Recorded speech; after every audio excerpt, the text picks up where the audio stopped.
أعوذ بالله من الشيطان الرجيم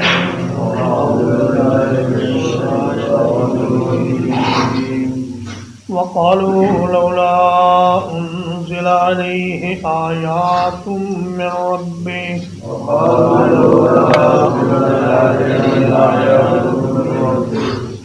اور کہنے لگے کیوں نہیں اتاری گئی اس پر نشانیاں اس کے رب کی طرف سے.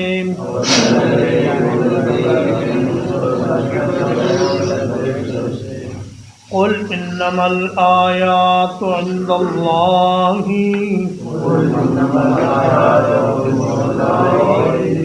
کہہ دیجئے نشانیاں تو صرف اللہ کے پاس ہیں. وَإِنَّمَا أَنَا نَذِيرٌ مُبِينٌ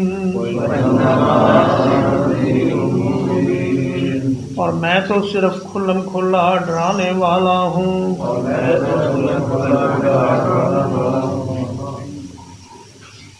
کفار عجیب و غریب مطالبے نبی صلی اللہ علیہ وسلم سے کرتے رہتے تھے.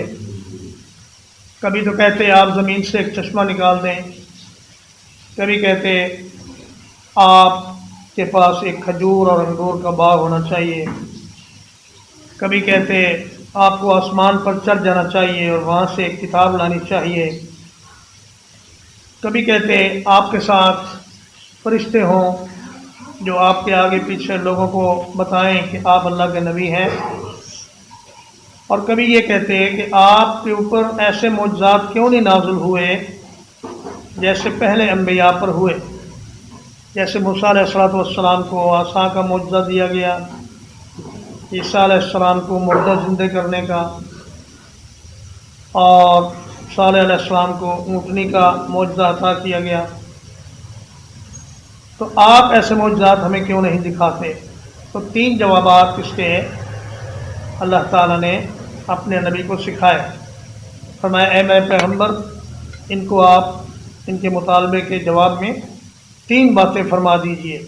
پہلی بات تو یہ کہ معجزہ دکھانا یہ میرا کام نہیں، یہ اللہ کے اختیار میں ہے.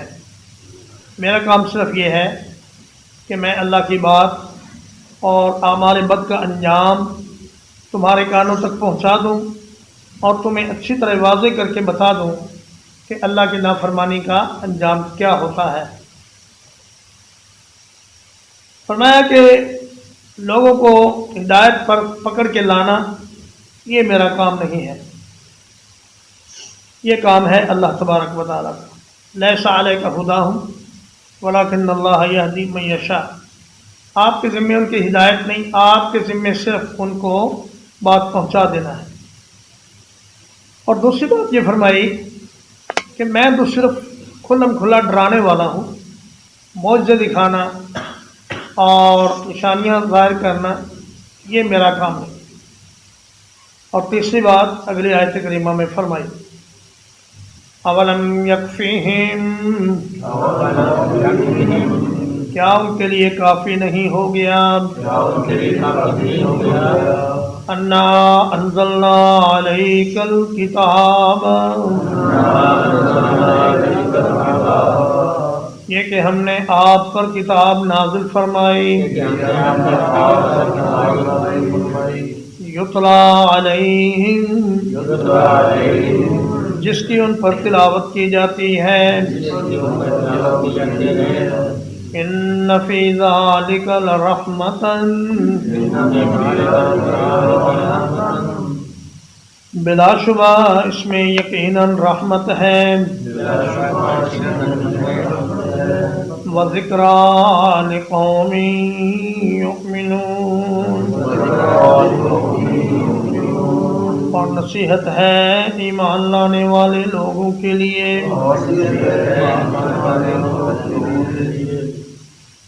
فرمایا اتنی نشانی کافی نہیں کہ ایک ایسی کتاب اللہ نے مجھ پر نازل فرمائی ہے جو دن رات پڑھ کر تمہیں سنائی جاتی ہے، اور تم اپنی ساری فصاحت و بلاغت اور شاعرانہ صلاحیت کے باوجود اس کتاب کی ایک صورت جیسی صورت بھی نہیں بنا سکتے اور نہ قیامت تک کوئی بنا سکتا ہے۔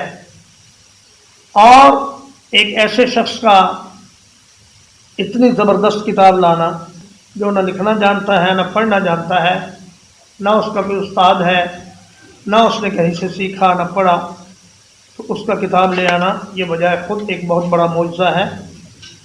اور فرمایا ان فی ذالک لرحمتن، رحمتن کا مفہوم یہ ہے کہ پہلے جب معجزات آتے تھے تو اس کو نہ ماننے والوں پر فوراً عذاب آ جاتا تھا، لیکن یہ قرآن مجید ایسا معجزہ ہے کہ اگر کوئی اس کو نہ بھی مانے تو اس پر فوراً عذاب نہیں آتا، بلکہ اس کو مہلت دی جاتی ہے۔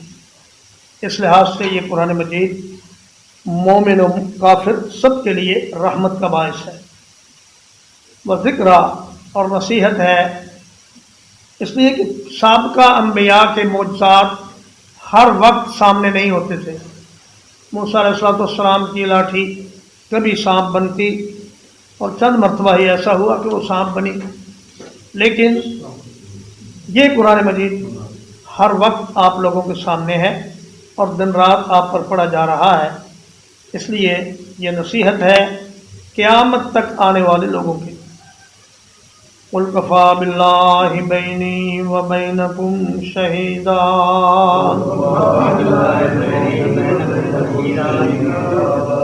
کہہ دیجئے میرے اور تمہارے درمیان اللہ گواہ کافی ہے۔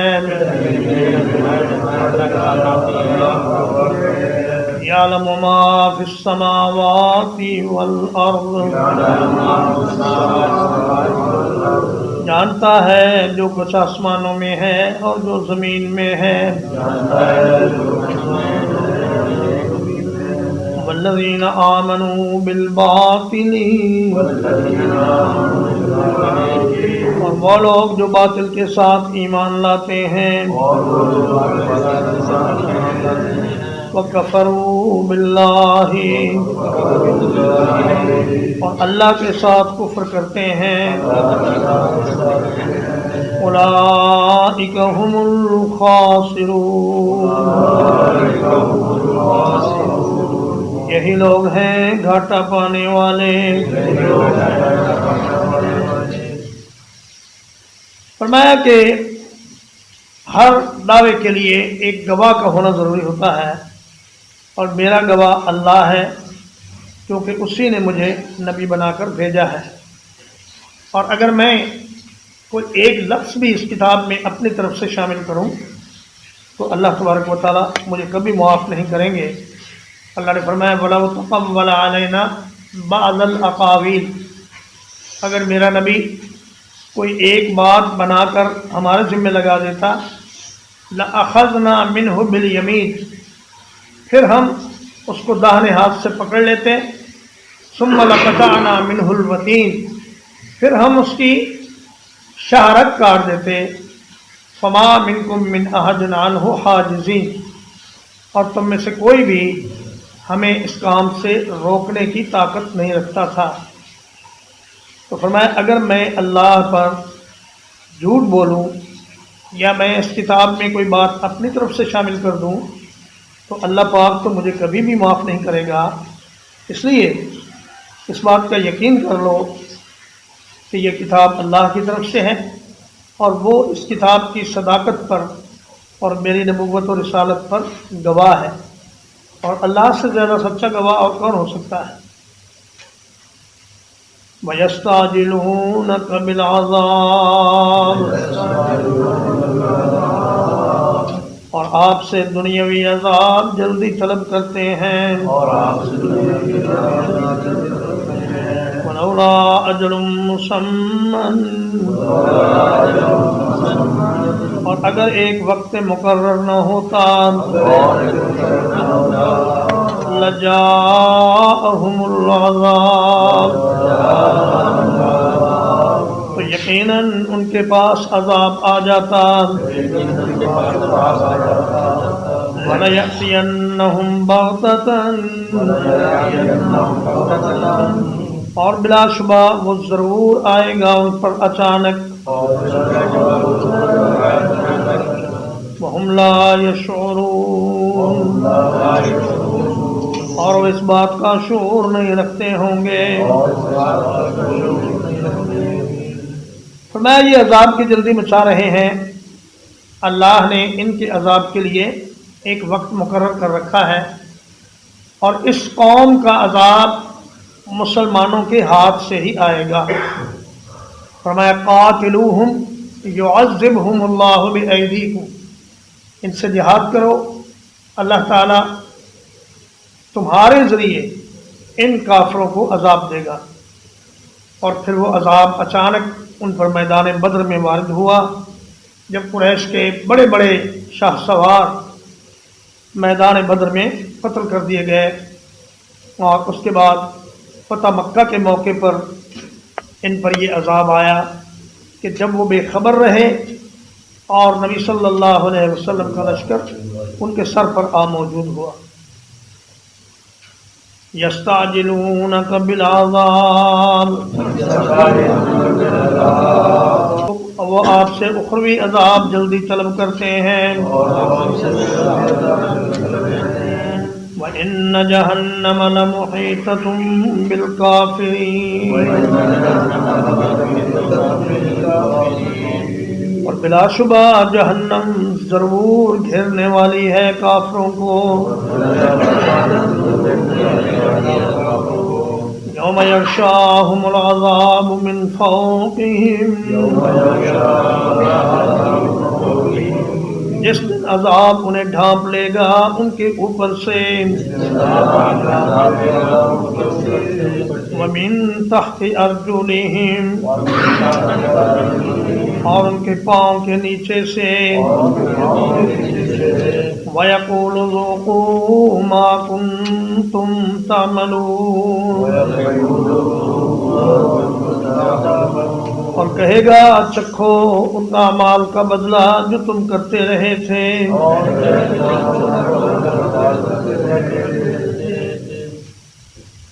فرمایا کہ جہنم نے انہیں ہر وقت گھیر رکھا ہے، اور وہ چاروں طرف سے گھات لگا کر بیٹھی ہے، اور جیسے ہی اللہ کا حکم ہوگا وہ جہنم ان کفار کو سمیٹ لے گی، اور پھر یہ اس کے عذاب میں ہمیشہ ہمیشہ گرفتار رہیں گے۔ اور فرمایا یوم یغشاہم العذاب من فوقہم، عذاب اوپر سے بھی آئے گا، نیچے سے بھی آئے گا، آگے سے بھی آئے گا، پیچھے سے بھی آئے گا۔ فرمایا لہم من جہنم مہاد ومن فوقہم غواش، بچھونا بھی جہنم کا آگ کا، اوپر والا کمبل یا اوڑھنا بھی آگ کا۔ اور فرمایا حین لا یکفون عن وجوہہم النار ولا عن ظہورہم، منہوں کی طرف سے بھی آگ آئے گی، پیٹھوں کی طرف سے بھی آگ آئے گی، اور وہ اس کو روک نہیں سکیں گے۔ وَيَقُولُ کا فاعل کون ہے؟ یا تو اللہ تعالیٰ یہ فرمائے گا کہ چکھو اپنے اعمال کا بدلہ، یا فرشتہ عذاب کا وہ فرمائے گا کہ عذاب چکھو، یا پھر وہ عذاب خود بول کر کہے گا کہ چکھو جو کچھ تم دنیا میں کرتے رہے ہو، آج میرے ذریعے تم اس کا مزہ چکھو۔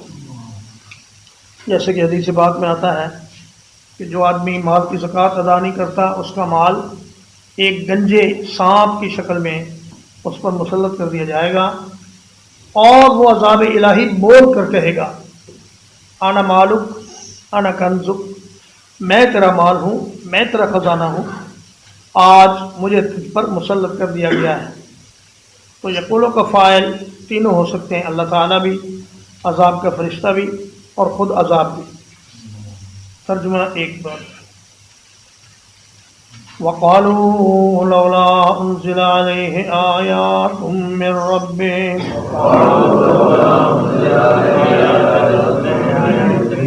اور کہنے لگے اس پر اس کے رب کی طرف سے نشانیاں کیوں نہیں نازل کی گئیں۔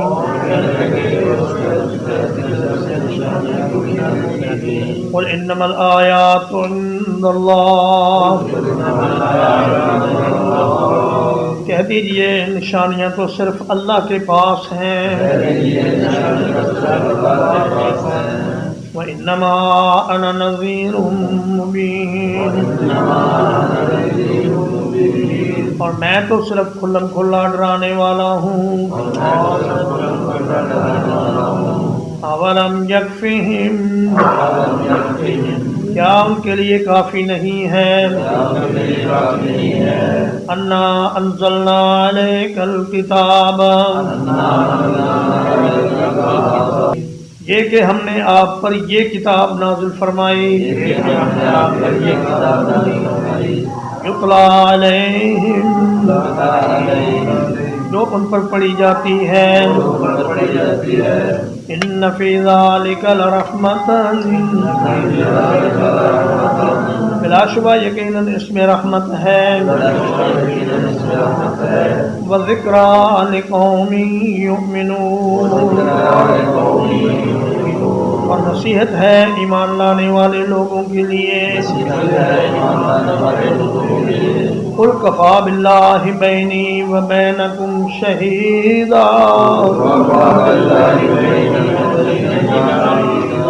کہہ دیجئے میرے اور تمہارے درمیان اللہ گواہ کافی ہے۔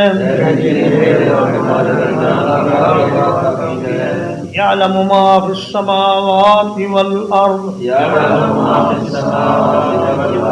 وہ جانتا ہے جو کچھ آسمانوں میں ہے اور جو زمین میں ہے۔ والذین آمنوا بالباطل، اور وہ لوگ جو باطل پر ایمان لاتے ہیں، وکفروا باللہ، اور اللہ کا انکار کرتے ہیں، اولئک هم الخاسرون، یہی لوگ ہیں خسارہ پانے والے۔ وَيَسْتَعْجِلُونَكَ بِالْعَذَابِ، اور آپ سے عذاب جلدی طلب کرتے ہیں۔ وَلَوْلَا أَجَلٌ مُّسَمًّى، اور اگر ایک مدت مقرر نہ ہوتی، لَجَاءَهُمُ الْعَذَابُ، تو یقیناً ان کے پاس عذاب آ جاتا۔ وَلَيَأْتِيَنَّهُمْ بَغْتَةً، اور یقیناً وہ ضرور ان کے پاس اچانک آئے گا۔ وَهُمْ لَا يَشْعُرُونَ، اور انہیں اس کا شان و گمان بھی نہیں ہوگا۔ یستعجلونک بالعذاب، وہ آپ سے عذاب جلدی طلب کرتے ہیں۔ وَإِنَّ جَهَنَّمَ لَمُحِيطَةٌ بِالْكَافِرِينَ، اور بلا شبہ یقیناً جہنم گھیرنے والی ہے کافروں کو۔ یوم یغشاہم العذاب، جس دن عذاب ان کو ڈھانپ لے گا۔ من فوقہم، ان کے اوپر سے۔ ومن تحت ارجلہم، اور ان کے پاؤں کے نیچے سے۔ وَيَقُولُ ذُوقُوا، اور کہے گا چکھو، ما کنتم تعملون، جو کچھ تم اعمال کرتے تھے۔ وصلی اللہ علی نبینا محمد وآلہ وصحبہ اجمعین۔